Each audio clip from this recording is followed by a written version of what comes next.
Então, como eu estava aqui dizendo, sem ser escutado por vocês, a gente vai, na edição de hoje aqui do Urbanville, voltar a discutir os desafios da infraestrutura da Copa de 2014. A gente quer saber como estará o andamento das obras que estão sendo planejadas e executadas para esse grande evento.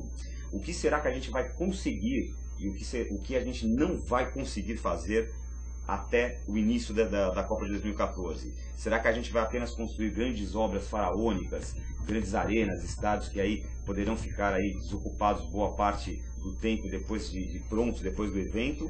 Ou será que a gente vai saber aproveitar o legado para melhorar a nossa competitividade, para melhorar a condição socioeconômica do Brasil? Então, para explorar esse assunto, a gente escolheu como nosso olhar da semana o seguinte tema: Copa 2014. O Brasil vai conseguir fazer a lição de casa? A gente quer saber, na edição do Urbanville de hoje, como anda a questão do custo dos estádios, quais são os problemas que as cidades que sediarão a Copa das Confederações, que agora em 2012, né, Rodrigo? 2013.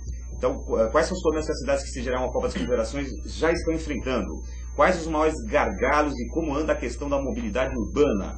Por que o Itaquerão está sendo escolhido para abrir a Copa de 2014? A gente sabe que tem um movimento lá em Brasília, o pessoal de Brasília está brigando para que Brasília seja a cidade escolhida para abrir a Copa de 2014.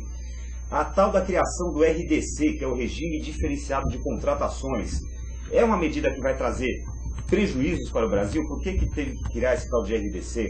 E para responder a essas e outras perguntas, a gente está recebendo novamente aqui no programa de hoje o Rodrigo Prada. Rodrigo, seja bem-vindo novamente. Muito obrigado, Gilberto, Caetano, muito obrigado aos que nos assistem na AltV. Eu agradeço mais uma vez a oportunidade de estar aqui nesse programa. O Rodrigo esteve aqui conosco aqui em 2009 no Urbanville e a gente vai fazer uma reedição. Nós vamos abordar o mesmo tema porque o Rodrigo é um grande especialista aí no assunto e ele vai trazer então um refresh, ele vai trazer uma atualização dessas informações de um assunto que todo mundo está acompanhando com interesse e que é um assunto que interessa a todos nós. O Rodrigo Prada é bacharel em Comunicação Social e Multimídia, com especialização em Rádio e Televisão pela UMESP. Ele é sócio-diretor da Mandarim Comunicação e é diretor de marketing do portal Copa 2014. Para quem não conhece o portal Copa 2014, tem que acessar www.copa2014.org.br.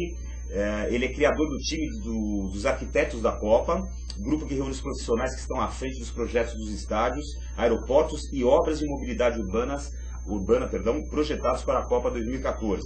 Sobre o tema, o Rodrigo já proferiu palestras em diversos países como Estados Unidos, Bélgica, Alemanha, Itália, Inglaterra, Holanda, Uruguai e África do Sul. E o Rodrigo também, a gente estava conversando aqui nos bastidores do programa, tem viajado muito pelo Brasil inteiro e também de vez em quando pelo exterior. Então ele é um observador aí atento, ele é um observador privilegiado de tudo que está acontecendo no nosso país relativo aos preparativos para a Copa de 2014 e também, por que não, para as Olimpíadas de 2016. E para começar nossa entrevista, eu, como é de hábito aqui, eu vou chamar o quadro De Olho na Frase, que traz hoje um título, no mínimo curioso, que eu extraí de uma notícia que foi publicada no próprio portal Copa 2014, do qual o Rodrigo é diretor de marketing. E eu vi um título lá que diz assim: o Ministério do Esporte, que é um órgão oficial, um ministério, divulga ranking de estádios mais atrasados. Ô, Rodrigo, é brincadeira, né? Essa notícia, esse título me chamou muita atenção quando eu vi lá no portal da Copa 2014, porque o Ministério do Esporte divulga ranking dos estádios mais atrasados. Nunca pensei que um órgão oficial, né? Em vez de for o Ministério dos Esportes divulga um ranking do andamento das obras, ou então divulga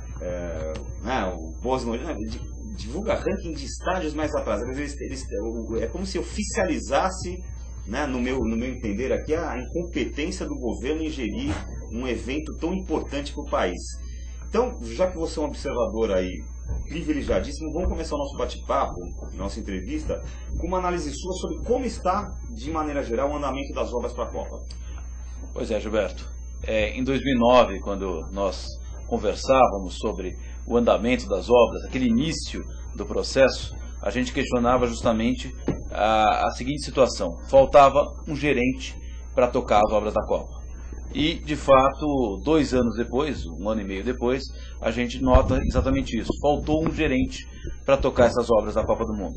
Hoje, os estádios talvez nem representem tanto problema quanto foi apontado nessa citação aí do título do Ministério do Esporte. É claro que isso é preocupante, a forma como são divulgadas essas notícias.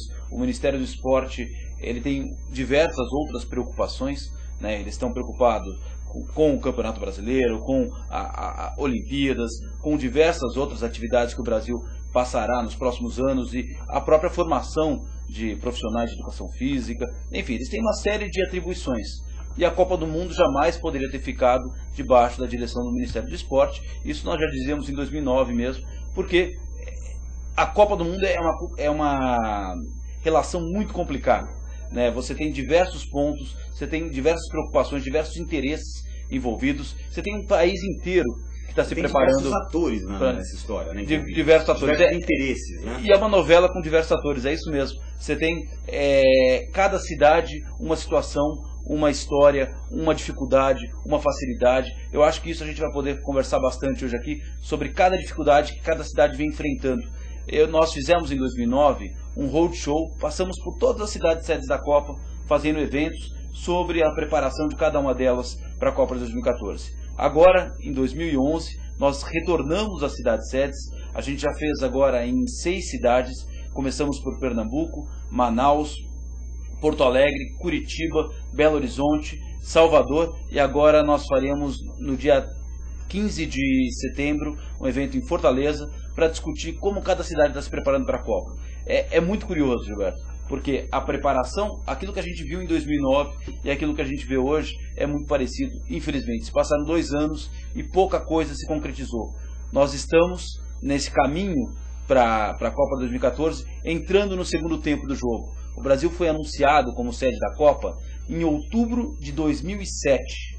Se nós pegarmos esse período, colocarmos isso como um cronograma, significa que nós estamos já aos 15 minutos do segundo tempo do jogo e ainda não marcamos os gols que a gente esperava marcar, né?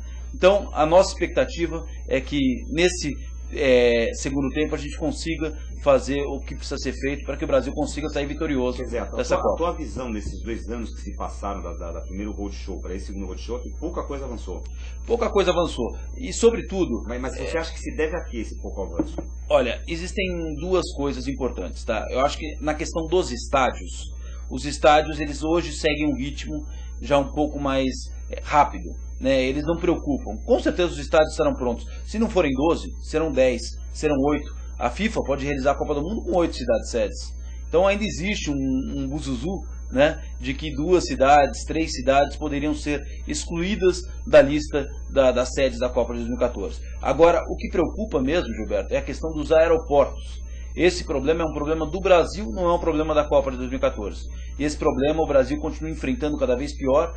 E para consertar este erro, eu acho que o país, os nossos governantes estão errando de novo, porque eles criaram aquilo que a gente vai conversar mais tarde, que é a RDC, que é o Regime Diferenciado de Contratação, o que é a prova, né, é a confissão do governo brasileiro de que algo deu errado. Porque esse regime diferenciado de contratação não é nada mais, nada menos do que você criar uma nova lei para que se facilite licitações, para que se facilite a execução das obras, sem projeto, sem planejamento, e aí a gente já sabe o que acontece quando essas coisas entram em campo. Vamos fazer uma pergunta polêmica aqui.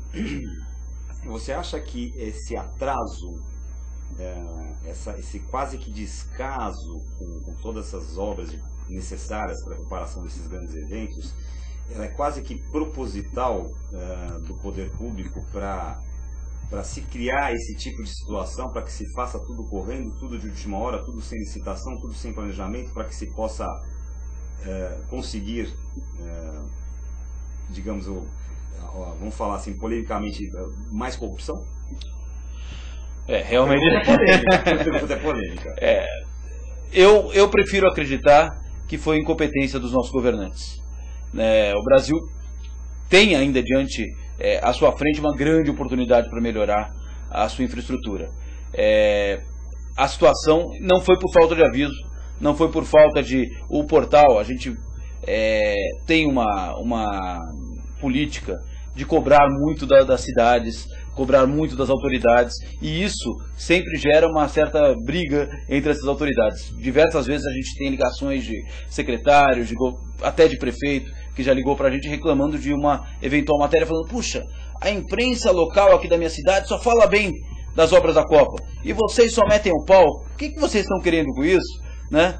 Na verdade, nós utilizamos uma política editorial do seguinte: nós colocamos as coisas como elas são, né? Nós gostaríamos que fossem muito diferentes. Isso não tenha dúvida que a nossa expectativa era muito maior, mas eu acho que a coisa ainda não está perdida. Nós temos ainda chance de mudar a cara do país no final dessa década. Você mesmo falou aqui antes da gente entrar no ar, você citou que o Brasil está sendo privilegiado, porque na verdade não é só a Copa 2014, né? Você tem a Copa das Confederações, que é inerente à Copa de 2014, que antecede a um evento também de porte, que antecede a Copa de 2014. Aí tem as Olimpíadas na sequência, que apesar de ser Rio de Janeiro apenas, mas também é uma vitrine mundial. Você citou aí o evento católico, que é um evento promovido pela Igreja Católica Mundial, que deve atrair juventude, mais de 100 milhões de pessoas, 100 milhões de pessoas, jovens, sim. Né? Você citou aí uma série de campeonatos, Volvo Ocean Race, Campeonato Mundial de Acrobacia Aérea, enfim, está acontecendo. O Brasil assim como a gente citou já várias vezes aqui no programa, o Brasil é a bola da vez econômica, o Brasil também parece que é a bola da vez dos eventos esportivos, é isso? Dos mega eventos como um todo. O Brasil entrou no calendário dos grandes shows internacionais. Várias cidades que não tinham shows internacionais passaram a ter, como Manaus, Belo Horizonte, Recife, Salvador, além de São Paulo, Rio de Janeiro e Porto Alegre, que já sediavam esses eventos. O Brasil ganhou na loteria diversas vezes, ele tirou o bilhete premiado diversas vezes. Não é possível que a gente perca essa oportunidade. Daria para fazer uma brincadeira, como o Corinthians é líder do Campeonato Brasileiro, mas vira que mexe, a cada rodada ele vai lá e perde. Eu sou corintiano, é por isso que eu estou dando esse exemplo. Mas ele vai perdendo. Daqui a pouco, o Corinthians tem tudo para ser campeão. Tem uma boa perspectiva, tudo isso. Mas só que, do jeito que ele vem desperdiçando as oportunidades, pode ser que lá na frente ele não consiga nem a vaga para Libertadores. O que seria fugir daquilo que hoje se desenha um pouco mais claro. Agora, mais uma pergunta polêmica que eu vou fazer para você. Já que você é um observador privilegiado, já que você está vendo a coisa de perto, o Brasil corre o risco, quando chegar o evento Copa 2014, de fazer mais papelão ou fazer mais sucesso? Olha, em 2014 eu não tenho dúvida que o Brasil vai fazer mais sucesso. Mais sucesso. A cara, que a gente até usou uma expressão que é vitrine ou vidraça. Né? Que foi o tema, inclusive, da sua entrevista em 2009. Exatamente. Vai ser vitrine ou vidraça. Esse slogan, né? essa frase, na verdade, hoje eu enxergo o seguinte: o Brasil em 2014 será uma grande vitrine. Será uma grande vitrine, mas infelizmente não por competência dos nossos governantes. É uma questão que vem acontecendo naturalmente. Você viajando pelo Nordeste brasileiro, passando por Salvador, Recife, Natal, Fortaleza, essas 4 cidades do Nordeste que vão sediar a Copa, você já vê uma transformação, você já vê a orla muito mais amigável, uma arquitetura muito mais interessante, você já vê a cidade começar a ter uma nova cara. E o Rio de Janeiro, sobretudo, com o projeto do Porto Maravilha, com o projeto das Olimpíadas, com o projeto da Transcarioca, com uma série de ações que vão acontecer no Rio de Janeiro, com a própria expansão ainda do pré-sal e de outras